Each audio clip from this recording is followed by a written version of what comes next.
చెబుతున్న ఒక్క రూపాయి అప్పు కూడా నీకు తెలిసి ఎవరి దగ్గర తీసుకుంటే నువ్వు ఎట్టి పరిస్థితుల్లో దాన్ని తీర్చేయాల్సిందే. నువ్వు చచ్చిపోయే లోపల అంటే ఇంకా చాలా టైం ఉంది కదా అనుకో, మామూలు చెప్తున్నాను నేను. నీ మీద రుణం ఉండడానికి వీళ్ళే. నీకు తెలిసి ఎవరి దగ్గర డబ్బులు తీసుకున్నావా, ఇచ్చేసాయి.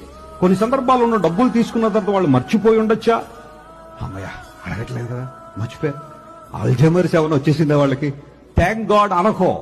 వాళ్ళు మర్చిపోయినా నీకు గుర్తుంటే దేవుడిని గుర్తు చేస్తే తీసుకెళ్ళా డబ్బులు ఏం చేయాలా, ఇచ్చేశారు.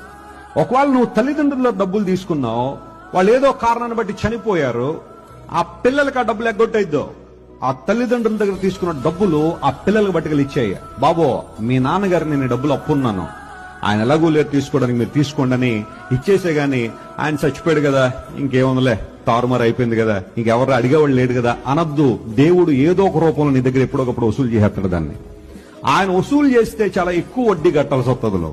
అందును బట్టి ఆ డబ్బులు ఏవైతే నువ్వు ఎవరికి ఇవ్వాలి అని నువ్వు అనుకున్నావో లేదా తెలిసిందో ఏదో సందర్భంలో జ్ఞాపకం వచ్చిందో పట్టుకెళ్ళి ఇచ్చేసేయి. అది క్రైస్తవ ధర్మం లేదా క్రైస్తవ విశ్వాసంలో చాలా ప్రాముఖ్యమైన అంశం. అది దేవుని ఆశీర్వాదాలు నీకు వస్తాయి. దేవుడు నిన్ను ఏదో ఒక విధానంలో ఆశీర్వదిస్తాడు ఆ కార్యం చేయడం ద్వారా.